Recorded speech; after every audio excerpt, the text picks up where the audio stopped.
Hi everyone, it's Rachel Chase. Welcome to the Creative Empowerment Show, episode 9, January 2021. I'm recording this on the 22nd of the month. So happy New Year everyone, and enjoy this show where I talk about self-actualization, intention, finding peace within yourself, and stay tuned at the end for a really powerful healing meditation. Reach out for support and to stay tuned with all of my upcoming online events for this year. I'm really excited about them. Go to my website, rachelchase.com. Very excited to have you today. Enjoy the show. Welcome to the Creative Empowerment Show, Invoking Radical Love with Rachel Chase. Are you seeking greater fulfillment and the courage to live your best life? Rachel's guidance and insight will uplift your spirit, catalyze your inner wisdom, and ignite your soul's purpose in this lifetime. Enjoy engaging discussions and guided meditations to elevate your frequency and access deep peace. Be inspired to invoke radical love in your life right here, right now. Let's get started. Hi everyone, welcome. I'm Rachel Chase and you are listening to and watching the Creative Empowerment Show, Invoking Radical Love with Rachel Chase. That's me. This is my show and you are on the Transformation Talk Radio Network. You might be listening to me on Spotify or Apple Podcast or iHeartRadio, or watching this on my YouTube channel or my Facebook page, Rachel Chase Creative Empowerment. And I am so grateful to be part of the Transformation Network because the glorious space that they hold for all of us teachers and healers and conscious creators is really intentional. And so today I'm going to talk about a couple of things, one of which is the idea of self-actualization, the idea of intention, and we're going to just see where that takes us. Because when I'm creating these videos on I have a lot of other videos on my YouTube channel, and I have a Facebook group called Visionary Women Invoking Radical Love, and I do Facebook Lives in there too, and I love doing these videos. I don't just do them because they say you should if you're marketing your work. Although that's something I'm exploring lately too, is this idea of conscious marketing. And so, I'm not a marketer. I'm a healer. I'm a teacher. I'm a therapist. I'm an artist. But in this day and age of being online, we are really being pushed into another phase of understanding how to get our work out there and serve more people and grow our businesses. So what does that look like in this day and age on the online world, right? So how does that relate to self-actualization and intention? I think it relates really well. And I want to share what's been going on with me in my work with you. And I want to talk about this concept of self-actualization because it's been coming up a lot in terms of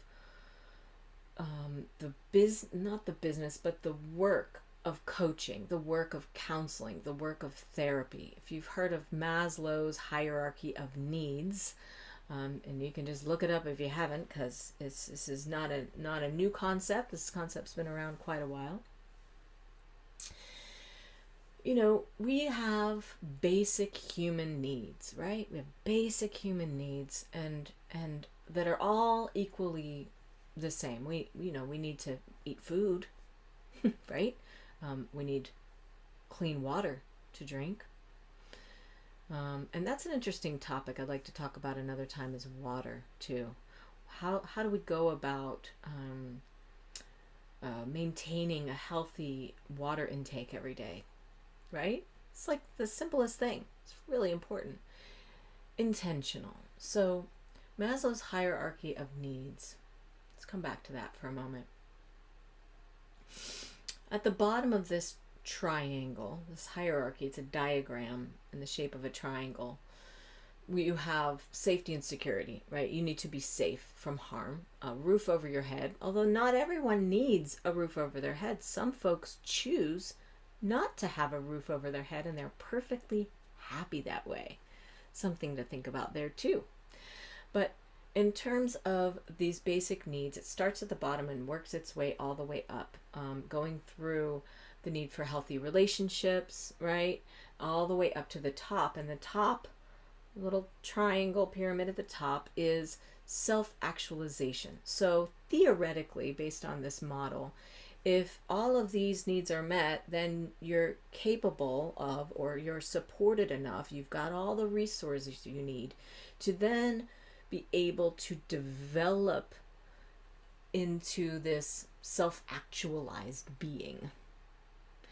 What is a self-actualized being? I was talking about this with one of my closest allies recently. We were talking about business, and I was sharing with her about the program that I'm in the process of creating called Metamorphosis. And I'm still in the deciding mode of whether I want it to be an 8-week program or a 12-week program.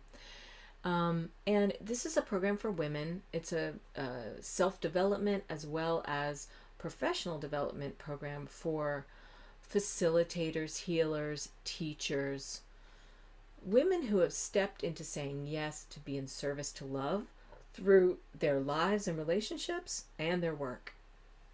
This is who this program is for. And why is it for these women? It's because over the course of being a yoga and meditation teacher all these years,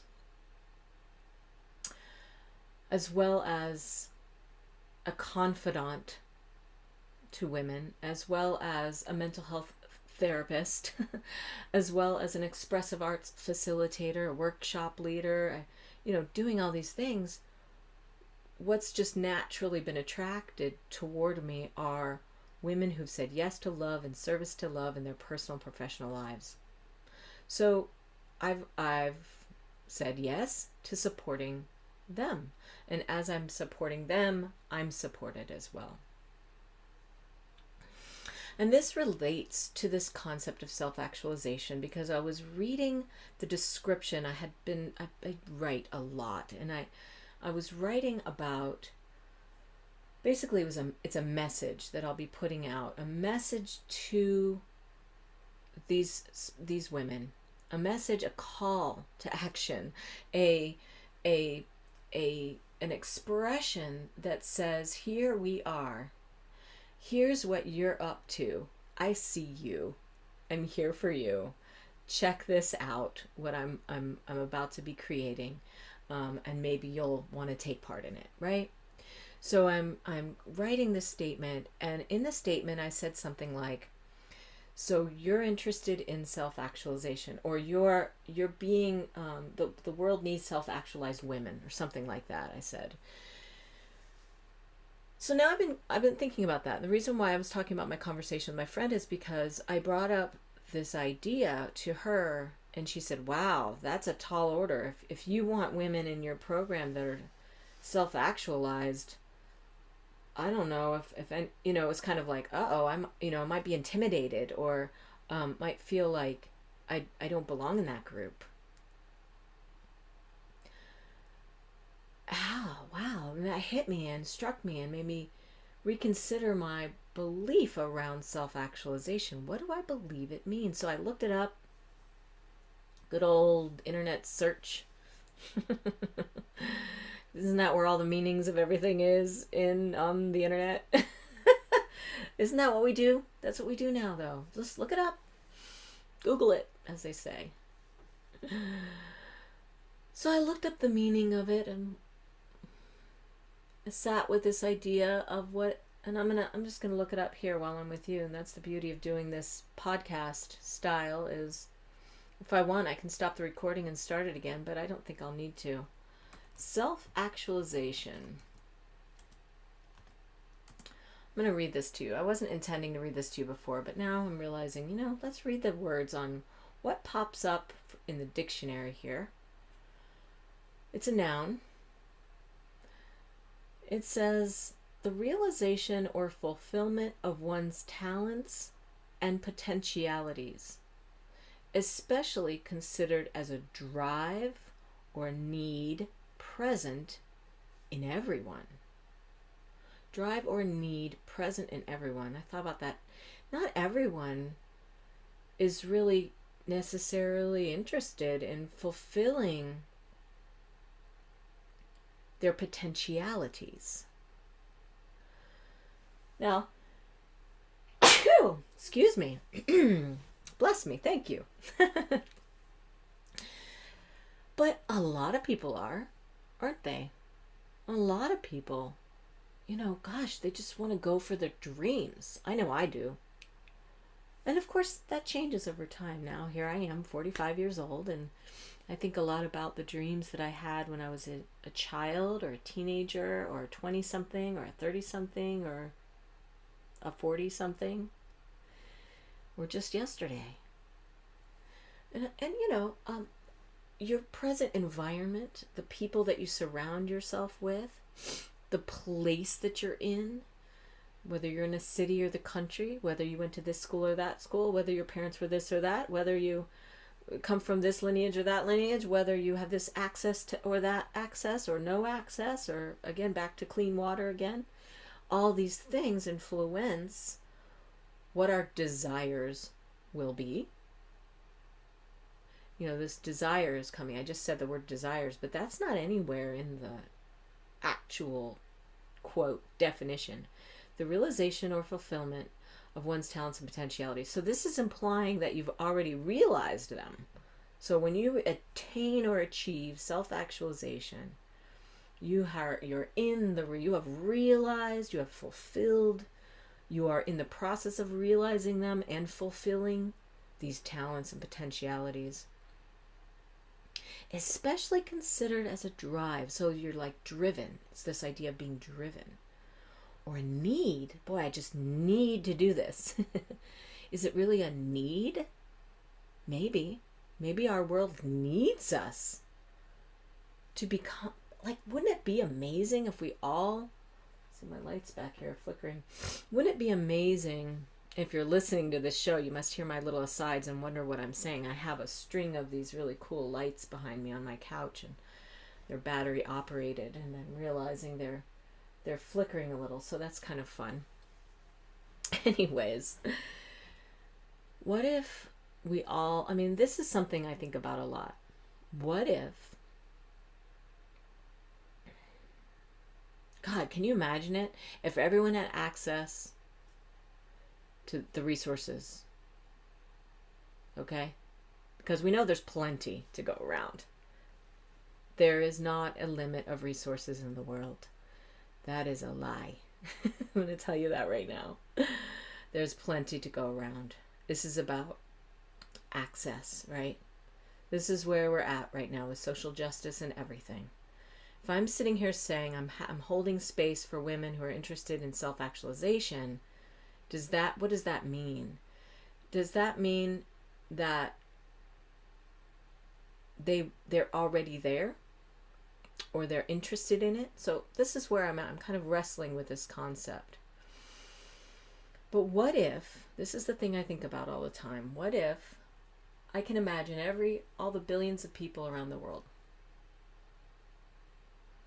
every single person, what if every single person was living as the full capable abilities that they have? Even if they got into an accident or something and lost the use of a limb, that doesn't matter. That doesn't hold them back. They're still able to do what they need.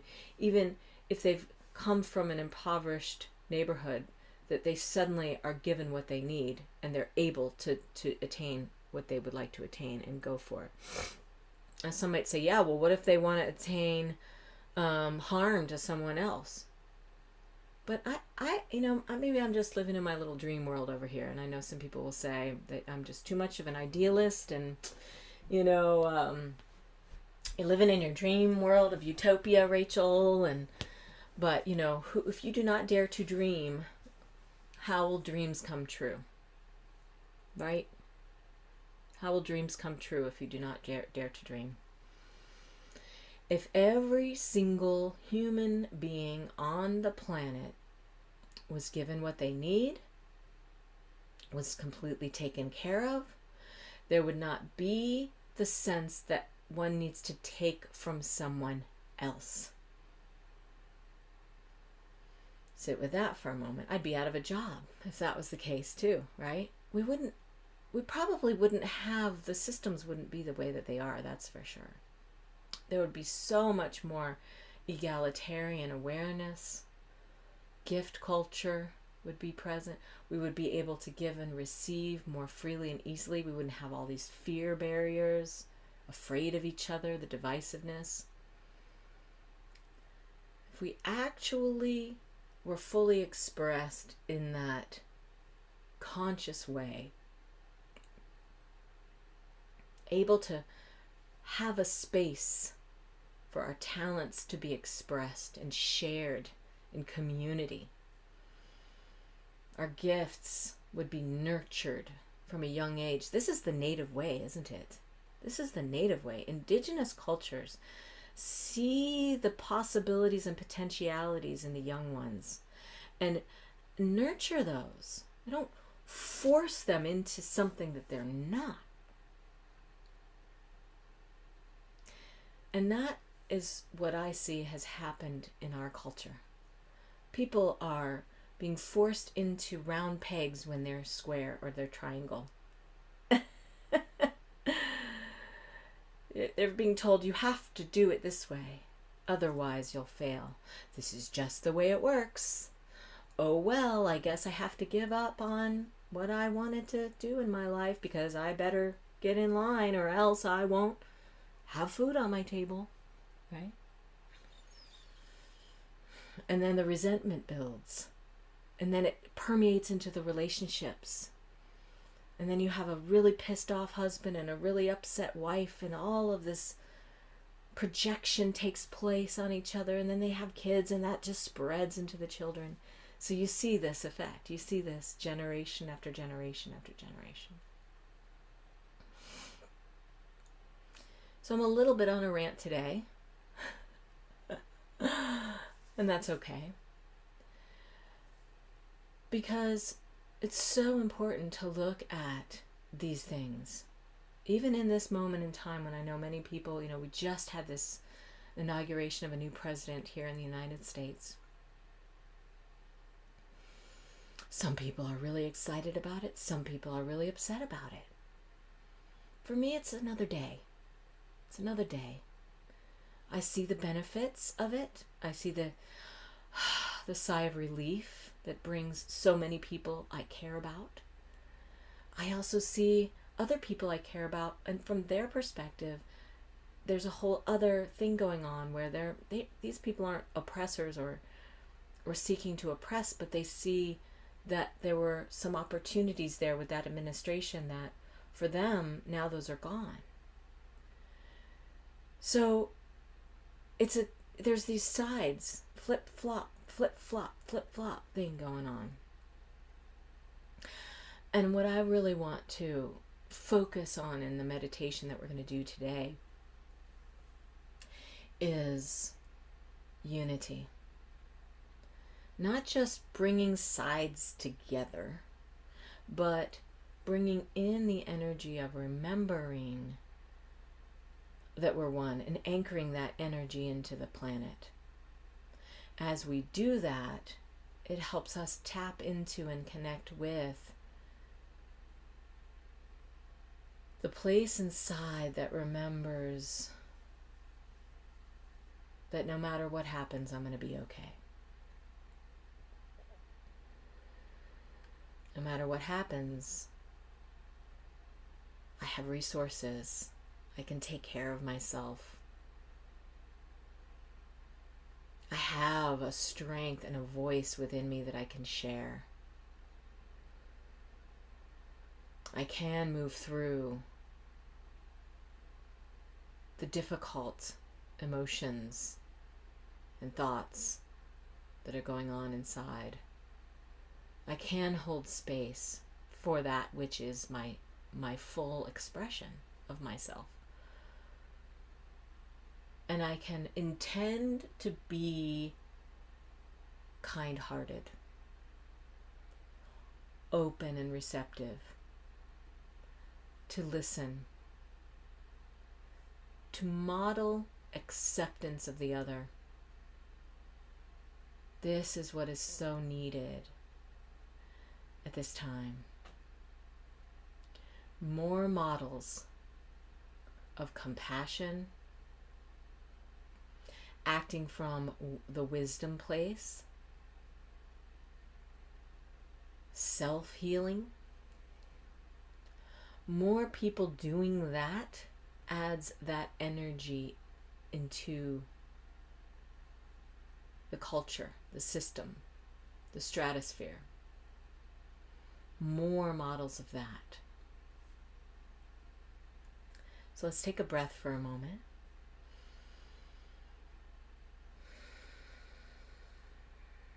And remember that the intention of this show is to invoke radical love. Radical love asks us to bring through the loving energy, no matter what, to connect with it, even if it's complete and utter chaos, it's a horrible situation, that we radically love ourselves. We do it anyways. We do it anyways. Even if we did this once, or we did that thing, or we're making this mistake currently, or, we're not living up to our, quote, full potential. So what does that full potential mean anyways? Is this something that someone else said that you're capable of, and so you should be living up to something? So I'm going to take out the self-actualization phrase, because although on the one hand, that is what I hold space for my clients to do, to be able to get to this point where that is what they're working on, fulfillment, that they've been able to heal all of these levels and layers in their being and overcome amazing trauma. I mean, I have seen some incredible things with my clients. It's unbelievable. When they do the work, myself included. I can't even believe it. Here I am living this life that I wouldn't have ever thought I'd be doing. When I first got into energy healing and Kundalini yoga and these healing modalities, I wasn't thinking I was going to be teaching this stuff or facilitating in this way. Being a therapist, this was not where I was headed in my mind necessarily, although I wasn't quite sure where I was headed, honestly. I've always been an artist, always wanted to continue my work as an artist, and I always knew that I had a propensity for helping others, but how that might go down, wasn't quite sure yet. So, I got help. I received all that assistance for a long time to bring myself back to harmony within, at least be able to find out where it is so that I can keep coming back to it. I mean, I'm a human being. We're always kind of toggling in and out of harmony. Even when we're able to sustain it, harmony, what is harmony? We are instruments. We're instruments. We're like musical instruments. We have all of these strings in our body and in our mind and in our conscious field of existence here that ping and ding and dong, and we are instruments. When we can be super present and awake and aware to that, we know where to make little adjustments here and there to bring things back to harmony. We can be more aware and see when there's more of a driving force of push or headstrongness, and we need to soften that maybe, or where we're like maybe just a little too spaced out or floaty, and we need to ground and get more present and clear and focused, you know. So this is about harmony is balance. It's tuning our systems, tuning our instrument. And we all have a place inside that we can come back to. It may not be obvious where it is in the beginning, this place inside, when you're first starting out to learn what it is to create harmony in yourself. Maybe anxiety attacks are out of control and you don't know how to stop them. Maybe you're living in a situation that's got you just really confused and there's power differentials at play and you're not sure what move to make. Getting into love within helps to refine and connect us with what is right for you. Not what everybody else says you should be doing, or being, or saying, but what is true for you. And then you learn how to communicate about that. You learn how to share it. You learn how to take actions that are more in accord with that truth. And it gets to the point where you can not necessarily have to attach yourself so strongly to the truth that it's always going to be the truth, but that it's the truth right now. So when we say live your truth, it's a funny statement, isn't it? It's like, oh, I want that. Yeah, show me how to do that. I want to live according to my truth. Give me a plan of action. Show me those steps. 3 steps to living your truth. 5 bullet points about living your truth now. You know, hey, I've got bullet points. I've got steps. I know. But what is it really? How do you do that? Where is your truth and how do you live it? For me, what helps the most to overcome, there's that word again, I used it earlier today in a Facebook Live I was just creating in my women's group, Visionary Women Invoking Radical Love. And if you're listening and you want to be part of that group, just look it up. You can find me on Facebook, Rachel Chase, Creative Empowerment. Been around a long time. I've been in the internet land a while. My website is rachelchase.com. You can sign up for my newsletter and book some sessions with me for healing.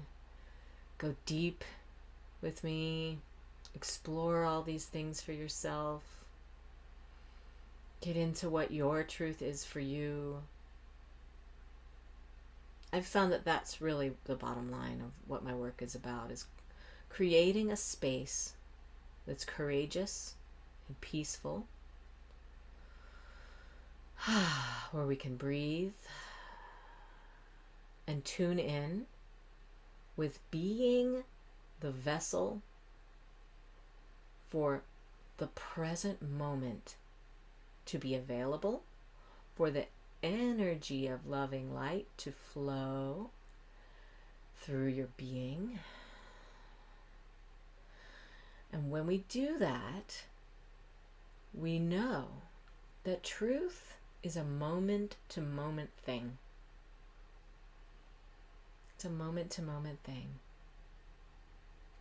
So what if self-actualization is getting to the point where each moment shows you what your truth is? And this is an evolutionary thing. So it's an ever-evolving story. And it's a spiral. It's a spiral of energy that your life is ever spiraling, expanding with the universe, because that is what the universe is doing. Therefore, that is what we are doing, whether we like it or not. That's what's going on. Things are speeding up, right? But the anchoring of the present moment, of just being here, of taking that breath and going in with your mind, going into your inner space, literally. When you close your eyes, you can do it with your eyes open, but when you close your eyes, it's much easier to go in, because then we don't have all the external sensory input as present, right? We can close our eyes, direct our focus inside of ourselves, create space with breath, soften the tension with the exhale, and become very curious. What is here inside of me? What is here inside? Many things might come up when you do this. Many things might come up. A million things might come up. The more things come up, the more you ask the question and keep going in deeper and deeper, so that those million things start to kind of get moved off a little bit to the side and go up and out and up and out and up and out and up and out as you go down and in and down and in and down and in and down and in. You're creating space with the inhale, you're softening the tension with the exhale, you're bringing your mind back in, and you're going down and in and down and in and down and in, and that creates more space. What is here within me?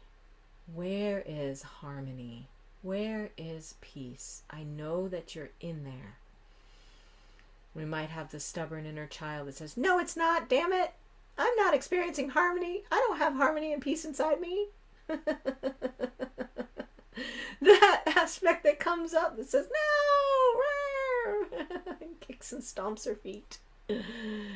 I have her too. So then we meet her where she is, and we tell her we love her.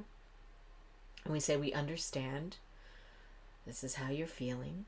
This is classic inner child shadow work, everybody. All the stuff out there that talks about shadow work and inner child work, it's just being with your inner child. That part of you that is stubborn and frustrated and pissed and angry and upset, or just feels hurt and afraid and is hiding, or has been fighting forever, or, you know, this part of you that's unresolved, that needs to be welcomed in to your arms.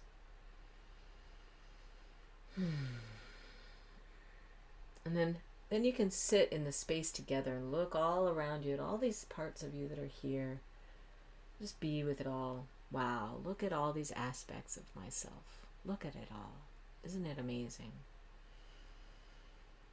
And you might say, oh, well, these aspects I don't like so much. Maybe I want to get rid of them. Well, let's not try to get rid of them per se. Let's sit with them.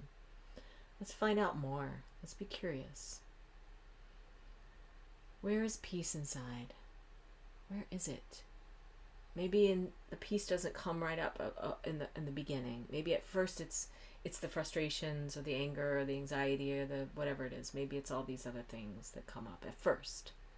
This is what we mean by peeling off the layers. We're going down into the space that holds it all together, which is peace. It's a power. It's a field. It's a place. It's a space. It's an energy. It's a way of being. It does not spiritual bypass. True peace is that place and space and energy that is something to do with courage.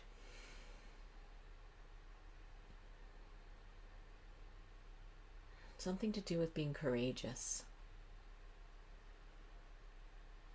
And holding that space for it. It is holding space for you, really. But when we can give ourselves permission to climb inside of it, imagine that, climbing inside of the energy of peace. Breathing it into your cells and your brain and your heart and your throat and your belly and your skin and your bones. Breathe it into your bones. The energy of peace. Yeah. It is here. It is. What if self-actualization is that? That no matter what you're projecting into the world, no matter what profession, no matter what artistic expression, no matter what relationship success, no matter what you have attained, that you're able to be in peace all the while. All the while. Because you're able to go down and in, and sit with all those parts of yourself and ask them what they need and find out about them and listen to them and be with them in a circle together, holding hands rather than fighting against them. So when we talk about releasing the past, people want to just let go or just release all of these things that have held them back.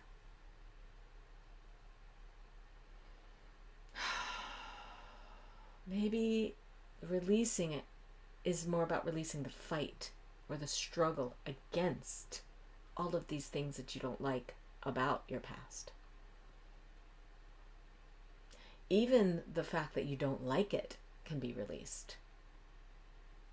Maybe it's the beliefs about the past, the effects. It's real. Don't get me wrong. Trauma has a real effect on us. Physiologically, mentally, emotionally. It can wreak havoc. I know it. Card-carrying member. Everybody has a different story. Everybody's pain is pain. Everybody's struggle and strife is struggle and strife. Suffering is suffering is suffering.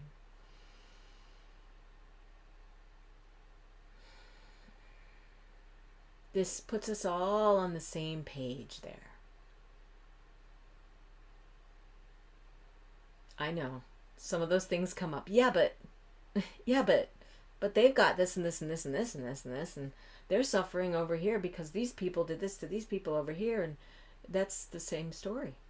It's the suffering because of the things we've done to ourselves and the things we've done to each other.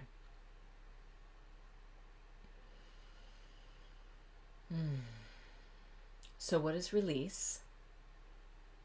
It's getting to the point where you've been able to go in and create deep understanding with what has happened in your life, to make the connections with how it all went down, and go back to my earlier podcasts, please, because I talk a lot about this, to be able to forgive. Maybe there's little edges of resentment that linger even after many, many years of the forgiveness work. It's okay. That's part of it too. Releasing being so hard on ourselves because of what has happened to us. Sometimes, God, I should just let that go by now. What's wrong with me? I should have that healed by now. God, I've been working on that forever. What's wrong with me? There's nothing wrong with you. It's a process. It's a sad situation. This hurt has happened. It's a good thing that you still have compassion for the fact that this should not have happened. Compassion for it is important. Release doesn't mean, it doesn't affect me anymore, and, I don't care. The whole I don't care thing. That's okay that you might be in that place, the I don't care place. That's been a survival mechanism or a defense mechanism that's been going on a while. It got you where you are now. And now you're realizing, I do care. It does matter. And what do I do next? If you're trying to work that out, reach out. I can help you with that. We can talk. But right now, just sit with it. Just sit with it. Sit with that place inside.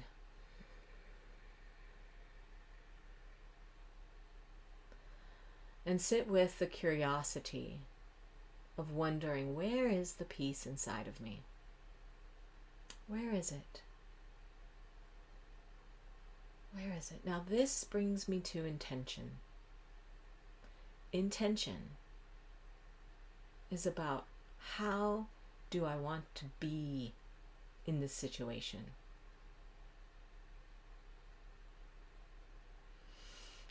What am I going to be available to in this situation or in this process or this experience or in my life?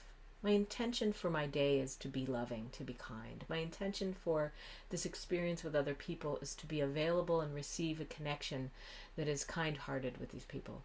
My intention is to allow the flow of divine love to be present in my every breath. My intention is to hold space in the most conscious, respectful, honoring way as possible. My intention is to grow and flow in my life and let it show me what I need to know so that I can be available to it. My intention is to give myself a break when I've been really hard on myself, to notice if I'm being hard on myself, and then just drop that.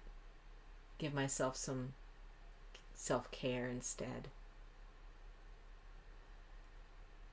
So sometimes if you have a real grip on a specific intention you want, like my intention is to make $10,000 this month, and then you didn't make $10,000 that month, I'm an idiot. I must have done everything wrong. Oh no, what does that mean about me? That's not intention. That's a goal or a desire. Intention is different.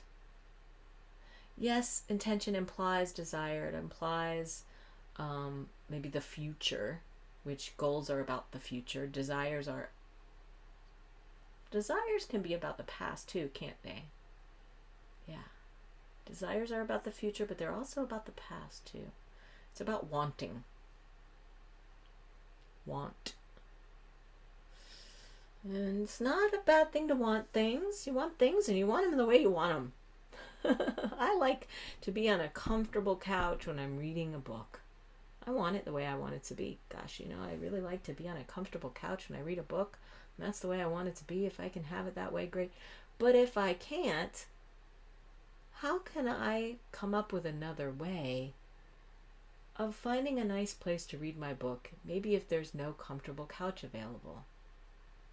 This is such an important part of the process of healing and growth and invoking radical love, is to let go sometimes of the need to have it exactly the way you have to have it.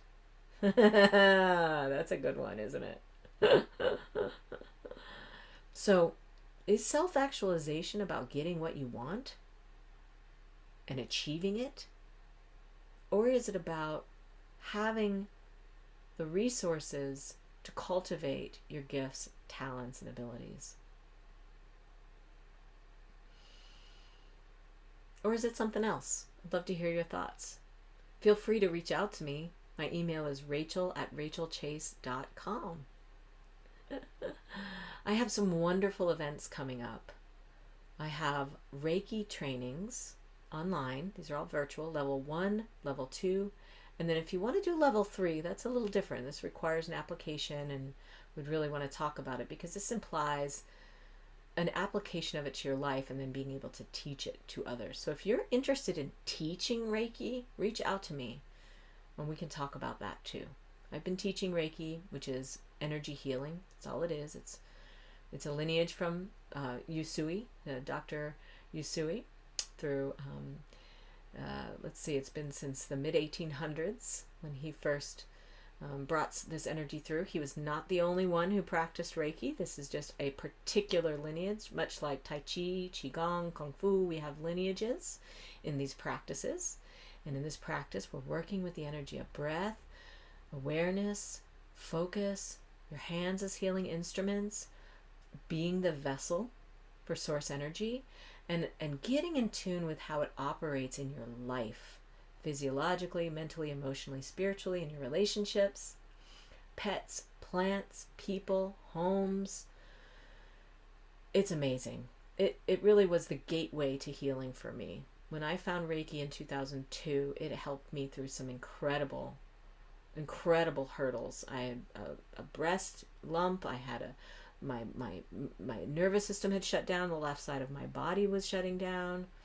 I had some real physical health problems, and the physical health problems were all connected to, of course, my disconnection, my anger with God, my unresolved wounds and pain. And so Reiki, acupuncture, yoga and meditation, all these wonderful things that I teach now are the very things that moved me through absolute health crises. So self-healing is real. You can heal your life. I'm not the first person to say that. Louise Hay has that great book she put out many years ago. You can heal your life. If you'd like to be part of my Reiki training, let me know. And if you're a woman who's interested in doing monthly online retreats with me as well, please reach out, Rachel@rachelchase.com. I'll be putting out monthly spiritual warrior women healing immersions. And these are Friday night, Saturday, and Sunday weekend events starting next month in February. Coming around the corner, actually, it's going to be Valentine's Day weekend. I'll be putting all the dates up on my website very shortly, but sign up for my newsletter so you can get all the information on that. And then I also have the 8-week or 12-week really deep dive coaching program for healing, and also to look at your work if you're an artist, if you're creative, if you're a healer, if you're a therapist, if you're a coach, how you want to facilitate and hold space for others through your work. Isn't that an amazing thing to think about? So it's going to be a kind of an incubator too, where you can get feedback and support for other incredible wise women that we'll be working with together in the group this summer. That'll be in June, so we have a little time to get ready for that. But in the meantime, if you'd like to do some session work with me, do some quantum healing work, and find out more about that too, or just some integrative coaching and meditation and energy work type sessions, or if you want to go deep and work with me a little bit longer and really do some therapeutic coaching and work on your next level of healing, please do reach out. It's Rachel@rachelchase.com. We're going to be wrapping the show up here with a meditation, as I always do, an invocation. Invocation means to acknowledge with words what is already present. So breathing in, breathing out. Take a moment to be in contemplation about these ideas I've been bringing forth today and the energy we've been connecting with today. Take a few of these breaths to really just be with the presence of your sacred inner space and get curious about what and where is peace within me. And just see what arises when you contemplate the idea of peace within yourself. Feel your breath moving in, moving out. Feel your body breathing.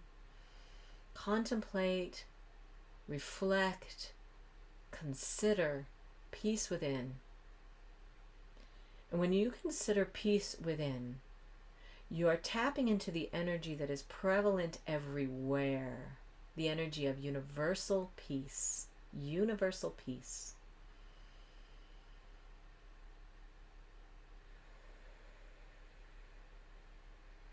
Take a couple more breaths and tap into the awareness of universal peace.